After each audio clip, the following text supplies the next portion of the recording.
Thank you very much, Veli, and welcome, ladies and gentlemen, to our third game of the day. Bound to be quite the incredible one, and hopefully not a blowout, as Veli was just mentioning right there. We've got Mirage going up against Spacestation Gaming. Stokes, we've got you here on the comm. What's your initial take on this matchup? Well, as you said, it's the week of the blowout, John, but luckily you and I got the night shift for today. We've kicked the boomers out, which mostly means in Taro, and we're here now for SSG versus Mirage. I'm extremely excited. I think that this is going to be the game that is going to be the counter to everything else that we've seen already this week. SSG versus Mirage, probably the game of the week in my eyes, to be honest with you.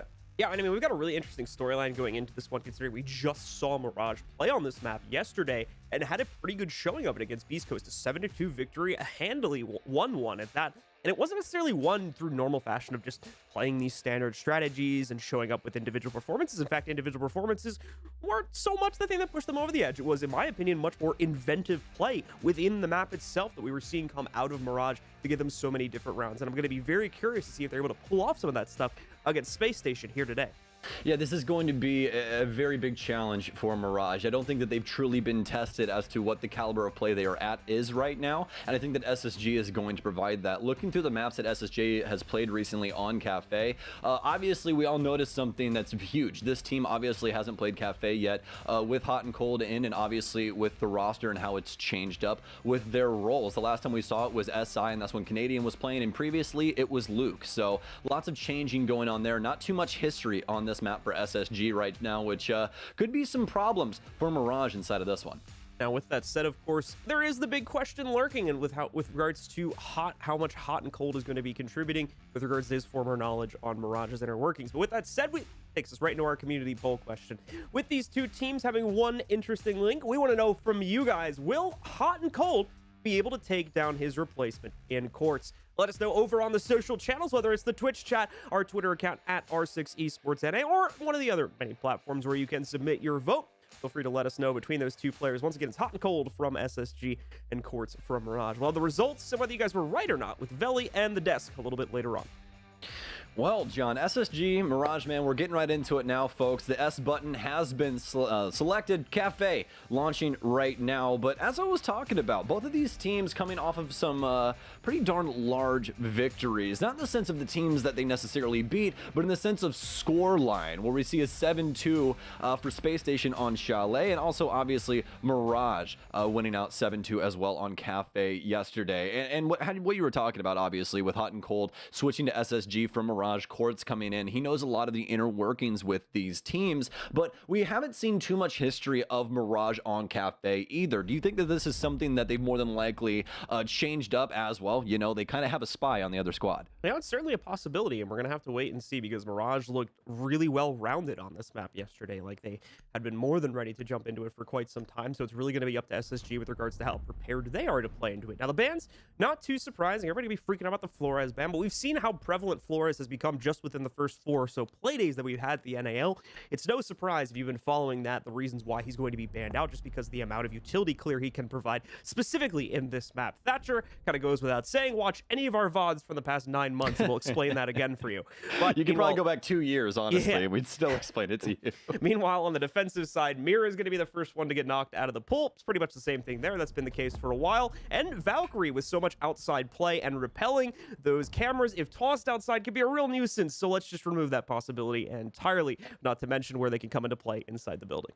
Well, the good news is no one has an excuse to play IQ, so we shouldn't be seeing that, and if we do, it's probably wrong. We'll just have to see what goes down with that, but I like the Flores ban. I think we're going to continue to see that one just because, as you said, he's just got so much utility. There's no point in not bringing him in a game where you desire as much explosive material or really anything to burn through the defense as possible. So good ban there for the offensive side, but the rest of it, fairly straightforward. We're going to be jumping into things now, folks, as Mirage will obviously be taking up the defensive side. They're going to be starting in the mid floor here. And we already have a 6 pick coming in off of the mute, picking up the pulse for just a little more intel onto site. We actually saw this play out pretty darn well for Mirage yesterday, where they were able to hold off Beast Coast in the top floor for an extended period of time, allowing Mirage to obviously delay down to very, very low time. And that's when Nyx was able to secure that Nitro Cell kill and the round win. And what I believe was a 1v4 at the time from Kitchen. Very tricky site for Mirage to start off on. Definitely could be a big risk, but we'll see if this ends up paying out regardless. SSG, an interesting note to see that Bosco is going to bring the Lion into play. We do have the Nomad unlocked for use, so that is also a possibility, and one that generally we've seen teams drift towards, but it seems in this case SSG are going to find more use out of the EE1D chargers that Bosco will bring to the table in this round instead. Speaking of SSG, we've got them out on the board now, so let's take a look at their clear. As is usual for Cafe, don't expect any immediate action to pop off here, guys, especially with the upstairs hold coming in for Mirage. It's more than likely going to be a slow process of SSG trying to gain their early map control and a footing to work forward throughout the rest of the round. Oh man, I'm loving this lineup SSG is bringing. This is just so very adaptable, John. There's so many ways that they can handle this right now. Like, if anything goes wrong with Christmas, they can basically swing this over and attempt a cocktail play side or anything on that side as well with the skeleton key. They can basically just abuse a lot of the verticality across the map from different positions with that skeleton key. So it's just a really nice little piece that they can use to abuse different flooring from different areas. But one place they won't be able to abuse is Benji's current positioning as he's sitting inside of Pixel in Christmas. ADS is in tow as well for the Goyo shield, so probably going to be fortified for a minute here, as obviously SSG will be breaking up the map, but it all starts at the top floor as per usual. We said quiet few moments here. Hot and cold set up more to counter out the aggression for Mirage if there was to be any of it, but Mirage are set up in a very static setup themselves, specifically contained around that white stairs position and the areas on the second and third floor that revolve around that. Fultz makes quick work of the Goyo shield placed just outside of the beginning of Whitehall there, allowing them to get full control over Cigar. Don't believe we had anyone from Mirage sitting on the inside of the bathroom there, so should be a pretty straightforward process to at least set up to begin pushing down the Whitehall. Now, actually committing to that is an entirely different story, which right now the pressure for all of that is going to come entirely down to Quartz, who all on his lonesome will not be able to stem the tide. So he quickly falls back, gives that room over to SSG once again. And Mirage, I do believe, have lost the full upstairs control, but we've got a Nitro cell out from Nyx. It won't matter, though, and the problem is Rampy has been allowed into Library with absolutely no restriction. Takes down 2 players, just has a perfect pre-fire for a third one, and just like that, the defensive setup for Mirage has fallen to shreds. SSG was such a strong-handed clear right now. Mirage not able to battle back, not ready for the play inside of Reading. Gonna end up losing 3 members to a singular man from SSG. Rampy on an absolute tear right now. Still have to worry about a possible crossfire here from Dream inside of Dining, but it seems like they're prepped and ready for that, as we're still gonna have hard destruction going down. Dream will be forced into a playmaking scenario. Fultz already with eyes on, more than likely going to have contact momentarily. Rips the head off of Dream. This is looking like a flawless so far. They'll get some good read on Fultz, at least inside of 90, but not before Bosco hops 2 and takes him down inside a train. SSG all over the Mirage defense. It's always that balcony doorway or the hop over from upstairs into the same position. Yeah, it's always that hell spot that always catches players off guard. And it seems to have once again been the case here. A member of SSG allowed to run right in, not necessarily the front door, but through the side door and pick up those 2 kills to open up the rest of the execute for the team. And like I said, split the defense apart. Mirage just not really able to work themselves back at that point, as they had given over too much control to SSG, and as such, they take the early lead here. Not to mention the fact that Mirage give up a lot of their early contestation on the 3rd floor up without too much pressure coming in from SSG from the looks of it, besides dealing with like a couple pieces of utility for what we caught on camera. Yeah, honestly, the thing that I liked the most about that play there from SSG was the bait and switch. You know, they have a lot of pressure upstairs. That's the main focus for Mirage, especially for Nyx's case, right? He's trying to read out where everyone's coming from, trying to secure the Nitro cell, ends up getting it down upstairs, but they don't confirm it. But SSG slot Rampy in right when all of that's going down. Everyone has their sights upstairs trying to see what SSG are going to do. Are they pushing for white stairs? Are they going to go and try and hold like the top area of pillar? Like, what are they going to try and do to us? And then all of a sudden they have to deal with somebody on their exact playing field right on the mid floor, and as you said, just pushing right inside a hell door where everyone's standing right inside of Reading, not paying attention. So it's more just the bait and switch from SSG there. Mirage not prepared for somebody to be so forceful early on there. It was just very well done from them. We'll see if they're able to get it done again, but this is looking more like an execute lineup now that Hot and Cold is 6-picked away and ended up going to the Ying.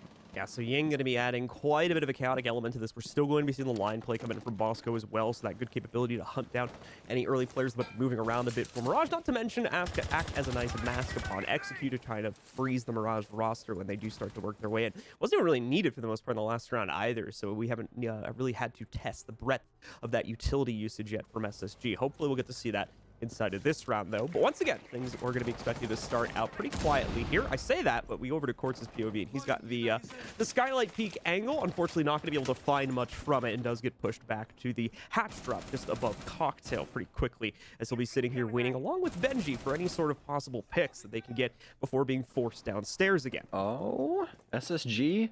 Quite forceful here, but it's actually Rampy's hologram. It's going to be able to clear out mostly everything here. Quartz very smart on his movement here. Ends up taking down the hologram from behind. I believe drops the hatch as well, so he'll get out alive. But here's the issue. 3 EE1Ds for Lion nowadays, and he'll pop the initial one now and get a lot of information on these Mirage members, but also forcing them to move and popping it locks them up in very problematic situations like this one. Quartz can't escape the bottom of white. He has to challenge for the staircase, ends up getting taken down. SSG just so dynamic in their clearing ability right now. They've already got mid-level, folks. They just need to translate this into vertical control. And would you look at that, John? 1 minute and 30 seconds on the clock. This is beautiful. Yeah, I mean, with the same issues for Mirage that occurred in the previous round popping up here once again, they're just not able to slow down the clear from SSG whatsoever.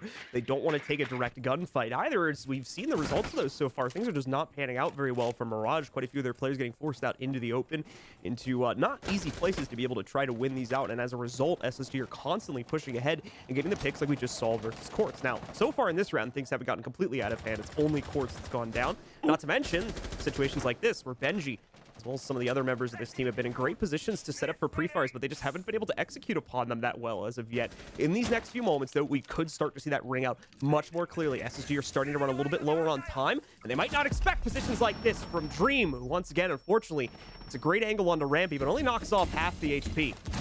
Oh, fantastic nade there from Rampy. Nyx will get one as well for the trade back, but SSG still in the lead on man count, but loading.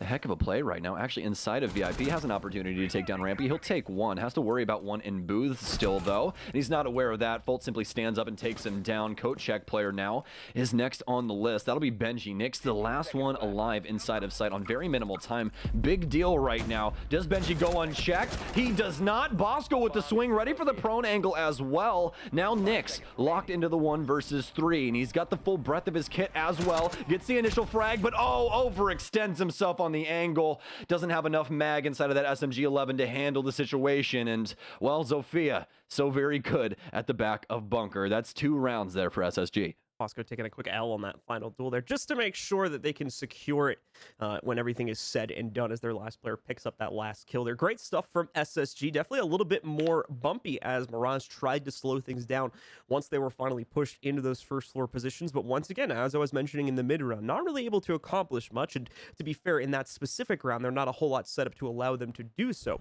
on the second and third floors, ultimately allowing for SSG to set up for any possible execution all the way, as early as the 1 minute and 30 mark. Now, past that point, did need to take that extra time in order to get into the site, as obviously you had those trickier positions set up for Mirage, but SSG didn't seem to have too much of an issue trading that out ultimately to bring it down to the 3v1. I think that the biggest issue for right now for Mirage is that they're not able to slow down SSG's clear at all. Agreed. And it's mostly due to the fact that they're not really setting things up for their defensive roamers, right? Like, for instance, inside of that last round, there's no reinforcements used or any utility used on the second and third floors, but we have people all the way on the third floor. That's not bad if you're able to get some lead-off picks, but with the way that SSG is clearing, they're doing this all off of intel with the Yana and the drones and how they're setting things up across the map, and they're able to get these lead-off picks because of that, as well as the abuse with the EE1D like we were talking about before. So you have to make some place for your defenders on roam to at least have some semblance of security, because if they don't, you're going to end up getting picked, you're going to get shot through a wall or something like that. You just don't have the same parameters to work around that you do when you're playing close to sight. Well, with all that said, there's good news and bad news coming up here for Mirage. The good news is the extended roam game shouldn't be a massive issue, as we're going to the 3rd floor, so the roam game becomes the main game in a lot of respects here, just with the way that this site plays out. The bad news is, at least in the first round, we did see a pretty heavy setup on this floor already, and once again, just like the second round, we just saw play it right there. SSG were able to push their way past it, especially with the control towards Whitehall, very easily. Now, there's going to be a lot more of it in this round, so I wouldn't expect it to fall as easily as it did in round 1, not to mention the experience that Mirage now have from playing that one out. But still, there's already is some history here of SSG being able to push past a setup like this, so we'll have to see if Mirage are up to the task yet again now that they go to the direct floor.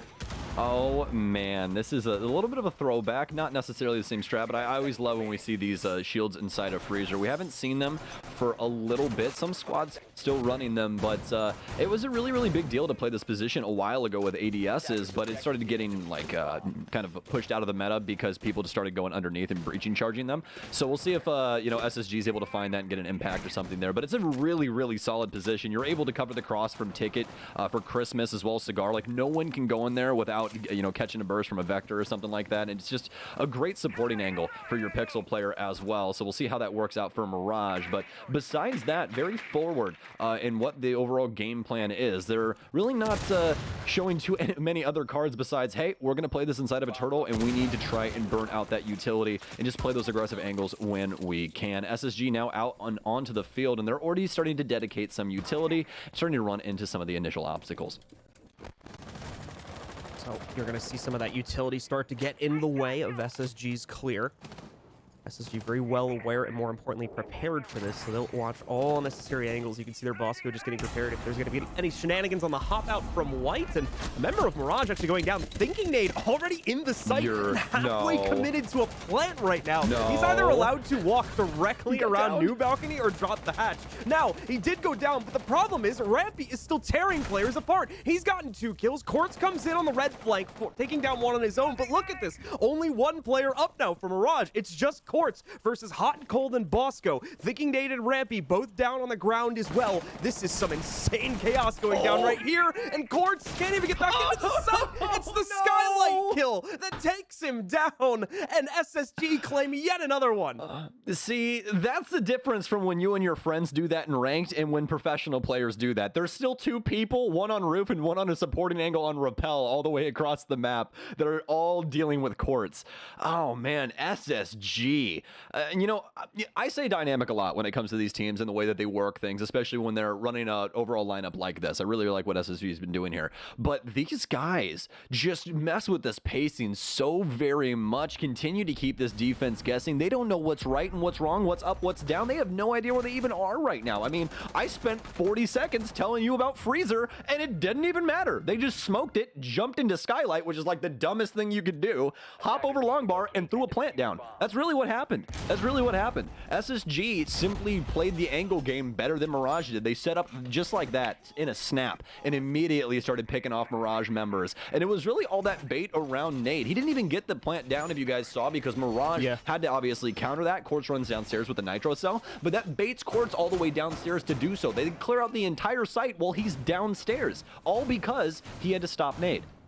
Gives the team a solid 5 to 10 seconds to set up the rest of the 1vx situation as well, and it's easy sailing at that point forward for SSG to claim their 3rd round in a row on the attacking side of Cafe. Now, Mirage, we know that they can play this map based on the way they played it versus Beast Coast yesterday. In fact, they were bringing some pretty inventive defender-sided play like we talked about in the pregame, but unfortunately, none of that has been panning out so far. SSG has either been reading into it or just brute forcing their way past it, as we saw in the previous round right there. So Mirage need to step something up, and they need to do it soon. Otherwise, we could be looking, unfortunately, at another very one-sided match in the favor of SSG with the way things are going right now.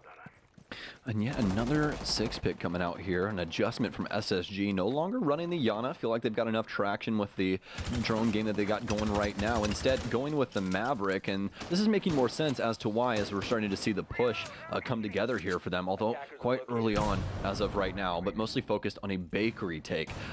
Mirage, though, still holding this mid-level, going to have 2 people, now make it 3, transitioning into that area. See how SSG wants to handle this. Could obviously go for the clear if they want to, but it's going to require a lot of effort and more than likely quite a bit of that Lion utility. Rampy already working on opening up one of the walls to get better access for SSG here. Mirage still stuck in quite a few preset positions to try and catch that early aggression from SSG, but so far have not yielded the greatest results. We can even see this being played from a top-down perspective. There's Court specifically is going to continue to hold on to the second floor. This will present a small obstacle for SSG as they are very much leaning towards the small bakery push, already having quite a bit of it opened up. The big wall behind the bakery counter itself, I believe, coming up here pretty soon also. So all the angles of attack going to be pretty much available for SSG within that first minute and a half once again. And once more, on the fourth round, they're going to net themselves the opening kill as well. Nyx falling first for Mirage this time. Oh, Benji, come on. Benji, look. Benji, it's there. Benji, that drone's always there. Please, no. Oh, Benji. He's going to get spotted out on that drone. They're getting so much intel off of this position. This is an amazing spot here for Fultz. He'll be able to keep track of the area the entire time. SSG have set up all of the outskirts of the bomb site area as just basically one big kill box. If you rotate out, you're more than likely going to die. He's locked inside a whiskey. Quartz is going to get one, but we don't know if that was on the transition or from upstairs. It's going to be another EE1D. Fultz will take down Benji. That was a Jaeger across the map. Quartz has actually worked his way into Freezer. He's going to go for the rotate for Whiskey, but no, Bosco's already there. Last one alive, obviously, Quartz. He goes for the swing, but Fultz, it's a triple kill for him inside of this round as well, as SSG just so dominant on this offensive half. It's just too clean right now from them between the last round and this one, with the way that they are able to handle these setups with ease as well. Like I said, I was a little bit worried about SSG possibly brute forcing their way past those top-down angles and losing a couple players because of that. Clearly, it was not that big of an issue as SSG are able to handle that on top of that drone that gets left on the other side of Whiskey and just gives free intel for any rotate that Mirage were going to try to pull off against SSG upstairs at that point. So really, really clean stuff from them. All right, guys, I'm going to give you a 5-second crash course on that one, all right? You go to the booths, you jump on top of the booth, you jump the little lamp on the wall, and then you jump up into that little, like, wreath thing that hangs from the ceiling. And that's it. It's actually a super simple drone, but it gets you so much information. Do you see how far that thing sees, John? It sees all the way down to the bottom of red stairs. I'm pretty sure you can see legs inside a bakery with that camera. It's actually so strong, but either way, that's neither here nor there. That's one drone in the overarching plan of SSG, which was make the entire floor impossible to play if you are outside of the bomb site. Once they started getting control of bakery, they just coiled around more of the front side of the building. You know, Fultz starts manning lobby as well as like that whiskey, booths area, and they can't necessarily do anything. They're trying to play the top angles, but SSG aren't giving them anything inside of small bake or anything like that, so they try to have to, or they attempt to at least, adapt to that, but it just doesn't happen. SSG doesn't go for the top clear. They have to play into SSG's angles instead of SSG playing into Mirage's, and they end up losing men because of that. So SSG now up 4-0. Is this offensive half is just look like absolute perfection. I mean, there's no other way you can really put it. Back to the old reliable here for Mirage. They're going to go with the library setup. They did attempt the mining and dining hold earlier, but this one going to be a little bit different here. Obviously, you can play more directly into that cocktail extension as a result of this, so Mirage going to be hoping that that style will play out a little bit more comfortably into what they've done for themselves inside of this round here. Nyx still going to take a position inside of trains in order to watch out for that early control that SSG may try to go towards on the second floor. And we're going to actually start to see that fold out right now. Two players just dropping down the red hatch itself, and I believe heading down the staircase to the second floor to begin taking some of that control away from Mirage in that direction.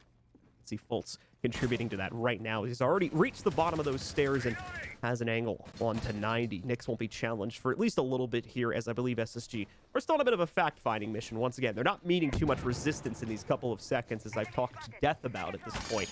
So with that said, they know they have all this excess time to do this. Figure out exactly where Nyx and anyone else on Mirage might be positioned and make sure that when they do execute, it's done in a clean fashion. Loading goes down. Nyx goes down. There was another threat on the inside of dining room. Not sure if that was loading or another player, but either way will cause a slight slowdown for SSG here as they try to figure that out for themselves. Quartz trying to get a little bit tricky as he goes aggro on pillars, but it's 10 already been read by SSG. Quartz has no choice here. He's got to fall back into the site. They're just simply running them down with utility and firepower, John. The intel game from SSG obviously coming in, especially inside of the train engagement there for Fultz, but still had to have that mechanical ability to push forward and find that frag, especially trying to deal with the man inside of dining. But seems like somebody's going to go unchecked, and it's Dream upstairs, although he's definitely going to be known now from the report of that rifle. Still low on time here, but enough time in terms of siege. Thinking Nate now with the plant, Rampy with the shutdown on one. Looks like Fultz will go down. It's down to the 2v4, make it a 2v3 as Nate takes some damage. They'll be able to get the plant off. Benji with a good read on the laundry player here as Rampy's trying to get forceful. Dream still playing inside of Train. He's going to lose one of his members, trying to take the gunfight onto White Stairs, but he's getting lit up. The cross angle already set up for reading as well. This 1.5 definitely going to assist as of right now. Not too much information, it seems like, for the defense. They're all locked up on that bulletproof camera, trying to give any insight possible to their last remaining bastion of hope here for Mirage. This is a attempt here as he's going to swing into reading. Has an opportunity, but Bosco has the pixel angle from White Stairs. Can't be done. Doesn't even get the gunfight with the reading player. SSG just simply washing over the entire map of Cafe. Not a bad attempt there from Dream, obviously able to get the pick upstairs and tries his best, and is one of the few players that is successful in trying to work around the setup from SSG, but ultimately as he reaches that 1v2, I'm sure you guys could see it at home, there's really no winning way for him to push into that situation and still get back control of the diffuser in time to counter diffuse there. So another round goes into the pockets of SSG. And with that, they take a 5-0 lead here going into the final round of the half. We will get a 6-pick there and shouldn't cause a tectonic shift or anything like that, though, as it's just going to be a change up in hard breaches. Meanwhile, looks like we got one from Mirage as well. Pretty much the same thing, a very minor change going from the castle over towards the Maestro. Defenders, protect your bombs. Okay, well, Mirage. I mean, the defensive setup is not bad, right? It's not bad, but like, you know, just as of right now, man, I really, really wish that we could just see them try and get more aggressive on this roam. And speaking of roams and stuff that's, you know, not going great, let's speak about something that's even better. Did you guys know that Zero has a new SSG skin and that esports skins are fresh and new into the game? You guys should go check them out inside of the store in-game right now. There's some beautiful skins out, some fresh ones. Go check out that Team Secret M590. It's basically black ice, but with an esports logo in it. It's actually amazing. All right, so Stokes handles the call out for me. Yeah. There. You got it this time. Ooh, thank you, man. Yeah. I'm trying, you know. You've graduated from sponsored call out school now. They're like Stokes, you've been doing this for 2 years. You now have your bachelor's. Move you up a rank now. Either way. We've got SSG out on is it a 2-year degree in associates? See, guys, I didn't go to college. I think so. Yeah, I'm pretty sure. I don't really remember, to be honest with you, but I think you're right. We've got SSG on the rooftop. This is going to be nice, though. The Nitro over the top, but it's immediately caught from the Zofia on SSG. A really nice attempt from Mirage to get creative there, but once again, SSG just too smart to handle it. Fultz literally shot that. He's like, what do you think this is, kangaroo court? Like, you can't hop out windows and do this. This isn't happening. That's 2 nitros down and we'll kill loading. It doesn't even matter. Throw it at us. We don't care. We're Space Station Gaming. We literally float off the planet. We exist on an entirely different celestial plane, John. Like the gameplay isn't even the same. Mirage, down a man, down some nitro cells as well, sadly. But not too much intel on anything. I like the attempt early there, I'll be honest. But SSG, especially with how they're playing right now, I don't think they're going to let you get by with the cheeky kitty plays. I just don't think it's going to happen. The info game, needless to say, is a bit unmatched right now with regards to how SSG is playing this. That's 2 nitros that are immediately denied, as well as a run out that's punished. Mirage just can't make anything work, no matter whether they try to play incredibly passive or incredibly aggressive. Nothing is working, and there's various reasons as to why this is. Quartz, though, showing us a little bit of light inside of this round as he finally gets a kill against them. Benji as well, finding Houghton, but it's quickly dashed as now Benji will fall to thinking and leave just Dream and Quartz alive. Now, it is workable. It's a 2v3 after all. The big problem is mainly going to be that these two players are incredibly separated from each other, so trying to trade off of each other is a bit difficult. You can see there as well, I believe Dream already getting pressured a little bit over towards pillars there, and now the drones start to roll in to really get a lock onto what this final setup will look like for these last 2 players on the defense. All nade. good read on the Pillars player here. Court's more than likely in trouble as nades will be coming in from behind him. Rampy, oh man, from downtown, three-pointer right into Courts, and it's going to be all up to Dream. Obviously, he'll have the mag capacity to get this done, but will he have the mechanical ability? SSG have been just lethal when it comes down to it in these man-up positions. They do not play these as disjointed gunfights. We'll have to see how this goes down. Is there an angle outside waiting for him right now? There is. Dream will check it. Knows one's inside of mining. Checks Pillar as well. Gets a good read on that as he is to the outside. Might have seen him swing back as well. Dream with an opportunity. He's pushing forward. He sees the ace, but nade. That's going to be his second kill, but a huge one. Impactful frags coming out of the support here for SSG, and an amazing half for them as well. Once again, a close shave at the end of the round, but good stuff from SSG to once again handle it and still be able to close things down. It is going to be a massive lead, quite obviously, for SSG going into the second half. A flawless match is not out of the cards whatsoever as we go into it. They're going to have to win at least one round on their defense, though, in order to make that possible. Let's see if they'll be able to get it done, as we're going to have a reading and fireplace defense for them as Mirage gets onto their first attack also. Hey, John. What's up? 2020 called. They won SSG versus TSM back then. Like, are we kidding here, man? What is happening with these two teams right now? This is unprecedented. I mean, I really like what we're seeing with SSG. Needless to say, they got Mirage's number, it seems like. Yes. Even in the kills department, there's just, I mean, I hate to be overly harsh, right? Like, just to bring the point home real quick about how drastic this has gone. I think there's a total of like 9 or 10 kills on Mirage. That means that Bosco has more kills than the entirety of Mirage combined.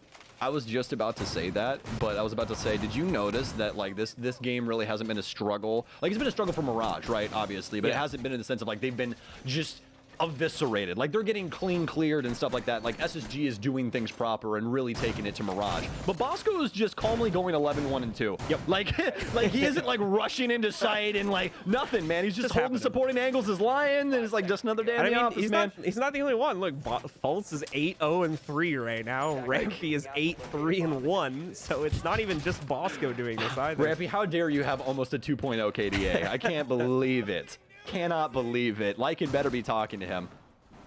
Absolutely ridiculous. But either way, SSG with an opportunity to get the clean 7-0 up against Mirage. Hot and Cold's former roster really showing them up right now, although won't be in the exact scoreline for him, but will definitely be in the scoreline for the rest of the team and what he's brought to the table here to make this scoreline happen. Speaking of that secret skin from earlier, that's it right there. I know. Absolutely beautiful. Once again, go check those out in the store. But Mirage now out and onto the field and taking a look at their lineup. Quite a bit different from what we saw from SSG, especially with no priority onto a clearing operator like Lion, instead worried about the flank here with the Nomad.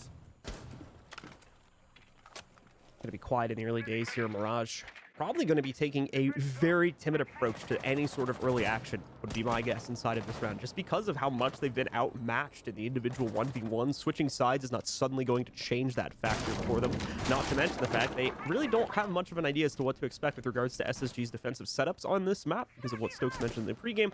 I've not seen SSG play on this, especially with Hot and Cold, in recent times, so there's a lot for Mirage to figure out here, and they literally can't lose a single round while they're doing that. So this is a tough ask, to say the least of it. Loading obviously has been on this rappel, and he's not alone in doing it either. Another player supporting him from just towards his right, trying to get control over White and ultimately allow access for Mirage, whether it's going to be through the walk-in coming down, Cigar, or another path as well. But things are going to start out well, really well, apparently, for Mirage. Fultz with a nice Nitro Cell exchange here, but he gets baited into the open right into Loading. So Mirage suddenly come booming back into this match here and convert a 5v5 down to a 4v1 in mere seconds. It's all down to Hot and Cold now in a 1v3. He's got intel on this White player, should be able to take him down. There's the first, but now he's at sub 25 HP, and both Benji and Loading are looking pretty healthy to try to take him down together. Uh-oh. Loading's got the angle, but does he know he's there? No! No, it's a trade! Oh, I thought Loading didn't get the bullet off. That was so... John, my heart just dropped so what an attempt. Fast. That was amazing. An amazing attempt from Hot and Cold and a hell of a shot from Loading. That right there is knowing your teammate, by the way, folks. He knew that that man was going to be on the move. Hot and Cold is not somebody in a clutch that is simply going to stand still and wait for the offense to try and make a rotation or something. He's mobile. He's going to get in your face, and they were ready for that. Very well done for Mirage to secure that first round, because it did get scary there for just a split second, and you don't necessarily want to go out on a note like that, especially from a recently ex-teammate. Certainly would give him pop-off priority more than anything in that matchup there if he pulls off the 1v4 in the final round. But 6-1 now becomes the scoreline. The 7-0 dream is dead, but the possibility of a near shutout still certainly in the cards here if SSG course correct quickly. They're going to be heading fully upstairs now onto the 3rd floor into the match, or excuse me, into the site that up until recently had been the go-to for quite a few teams. But like I said, in yesterday's matchup with Mirage playing on this map, also the site's a little bit played out at this point. Quite a few teams know how, and kind of know what to expect from most of their defenders they go up against, and as a result of that, it doesn't leave itself to be an easy site for defenders very often. We'll see if SSG can utilize it, though, to close down on this map here and now. Yeah, there's a couple of different ways that this site can be set up that's just basically up to the team, right? Like, okay, do you want rotates from bathroom into freezer? Do you want, the line in the wall for freezer, or are you going to, put an electrical on it or something like that? There's a lot of different things you can do, especially in like this area that we're looking at right now, like the freezer bathroom area. That's mostly where we see a lot of things change up, especially with like trash wall and all that being there. But that's really it. Like that's the kind of area where we see a lot of different play come out. As for like cocktail and stuff like that, it's pretty played out as to how people set it up. Obviously different operators, but manned in very similar fashions. It's still really about worrying about what's going to happen with white, manning the bar area, that kind of stuff. But as for this forward position, this is where things can get really dicey. And honestly, I like SSG setup here, especially with Bosco in that power position. But as you said, thinking, Nate, getting a little desperate for that stage peak. He's got 2 people on that window as well, so let's be really cautious. If he even decides to repeat anything in the future, he's lost his deployable shield. That's what the explosion you just heard was. So more than likely not going to be able to maintain that spot anymore. We'll have to fall back. Houghton, in the meantime, going to start things out well for SSG, as a Nitro cell is the lead kill for SSG again on their 2nd defensive round. It'll lead to the elimination of Quartz, which is actually, in the short game, should be a pretty big loss for them, as they're not going to be able to do as much soft destruction as they were previously. The good news for the long game is that Dream is able to find the trade here. Dream being definitely the shining light for me for Mirage in this matchup, constantly picking up the impact frags that's either pushing them closer to an outright 1-round or a clutch, or at minimum contributing to pushing the team forward further. Does it once again by being able to trade that one out and re-equalize the situation into a 4v4.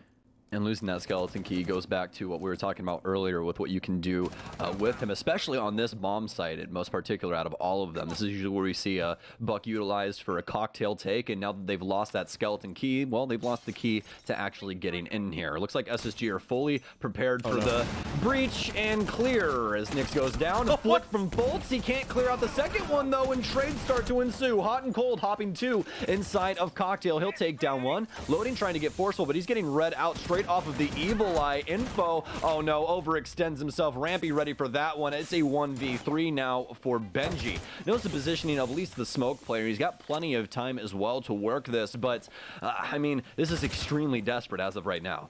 Benji looking for anything he might be able to use to clutch this out, but nothing going to be given to him. SSG fully set up the counter the white push, whether it's going to be through Freezer with the player they have, man with a shotgun inside of there, or the 2 players ready to fend off the cocktail swing. The problem is the cocktail swing is an even worse situation for Benji right now. He is dead if he goes that way. You folks at home should be able to figure out why that is, but if not, just look to your left and look to your right. Benji makes the push forward, does steal away the first player, but here's the problem. Now he's got to go up against that pitch. There's no way they're going to give him another 1v1 separately. And he's very quickly running out of time as well, and apparently out of bullets onto the secondary, until Bosco finally commits to the swing to finish off the game. 7-1 is going to be the scoreline as SSG make a statement here today on Cafe versus their opponents. Listen, everyone, I'm really sorry. I know we hyped this up as like, the game of the week. This is going to be great. I thought it was going to be one. I thought we had a good match. I mean, like, it's so unfortunate, too. Mirage looked so promising with their play on this map yesterday, with the way that they were taking it against Beast Coast, but unfortunately, just none of that able to show up, apparently, in the matchup versus SSG. That's good news for SSG fans, but unfortunately, it's back to the drawing board for Mirage. Yeah, well, now you know why they call him Boss Goat, because this guy's been doing this for years, even on Cafe as well. Like, I remember probably like year 2 or year 3 when Bosco made the SR25 on Blackbeard like the best gun that you could possibly run, and his Cafe was so unbelievably nasty, John. He would kill everyone on the entire enemy team like all the time. It was crazy. But Bosco, man, and the rest of SSG today just proving that, Hot and Cold really was the missing piece for this squad. I'm extremely excited for their future. We're not even really halfway through this season as of yet. I mean, we still got a lot of play days to go through, but I'm already looking forward to TSM versus SSG. If I could have a best of 3 of that right now just served on a silver platter, I would take it. We're not going to get that immediately, but should be coming up soon in the future. For now, though, myself and Stokes going to head to a quick break. When we do come back, we've got Veli and the Deaths to break down the action from yet another quick match going into the hands of Space Station. Stick with us, guys. We'll be back soon.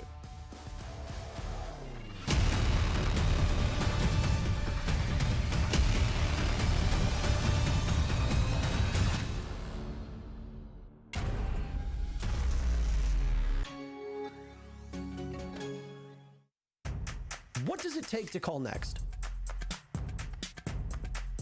Follow us for a deep dive into the Rainbow Six community, breaking down barriers, taking you behind the scenes, and showing what it means to level up.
Oh, ladies and gentlemen, welcome back to the NAL where we saw yet another beatdown in. Stokes pointed it out as well. The losing teams today have not won enough rounds to win an entire map. This is a super speed week once again, but Jacob and Jesse are going to be joining me on the desk once more, and fellas, let's have fun with this.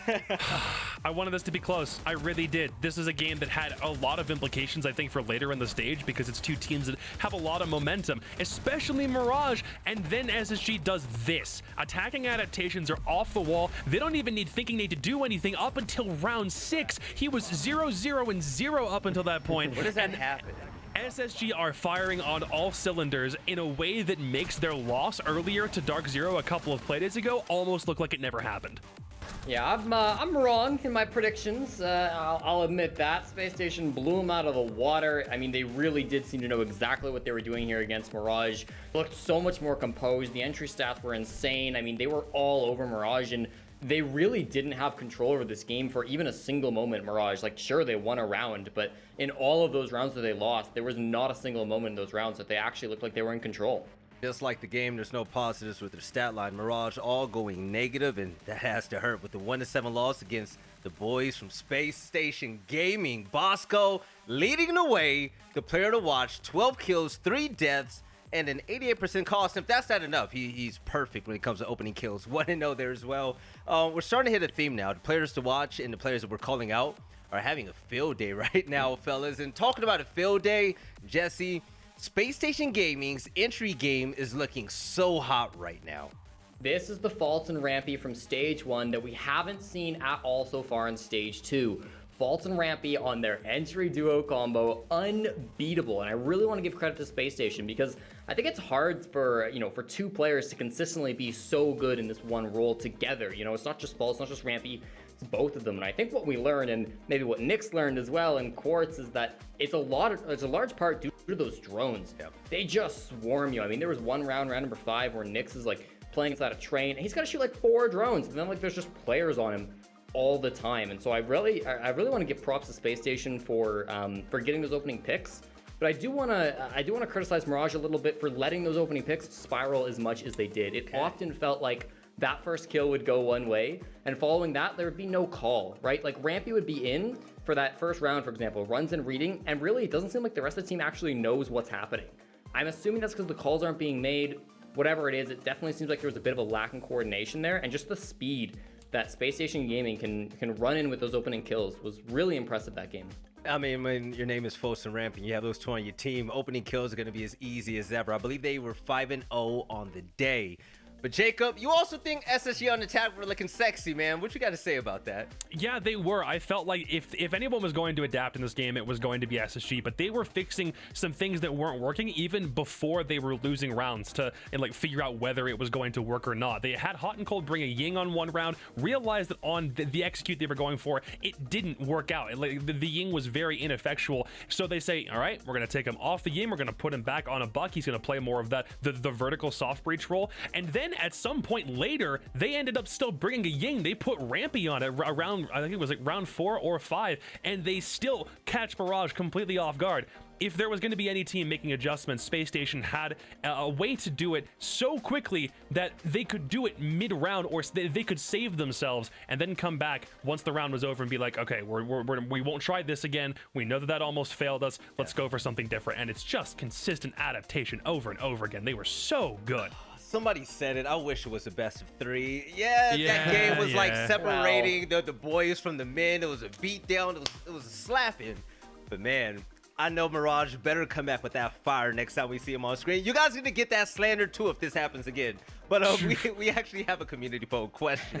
And it is for the third game of today. These two teams have one interesting link. Will Hot and Cold beat his replacement in Quartz? And why they gotta pit two bad ones against each other, man? Two goats, right? What do you guys think won this one? I mean, Hot and Cold, I think, really did show him up today, and honestly, throughout the first stage, has been showing up on the scoreboard more than Quartz has. So I think Hot and Cold's a safe pick. Jacob, what do you think storyline argument wise? I did pick SSG to win this one, but I could pick Quartz to maybe do it. I think for someone who's just come right into Mirage and is doing that's a pretty similar job to Hot and Cold. He's always up and amped all the time. I think enough people on Twitter know who he is. Maybe. All right, so the winner is going to be Hot and Cold, and people they know about Quartz, but they're going to learn way more about him after that. Exactly. You got to remember, he's just now getting on the big stage here in Rainbow Six Siege after doing this thing up there in Canada, wherever Jesse, Parker, and all those people are from. But coming up next, we're going to see if DG can disrupt the process against Dark Zero, a team that has rebuilt themselves, and at times they look really good. But before we jump into that, we actually have a video with Disrupt Gaming in. I can't wait to hear what they have to say.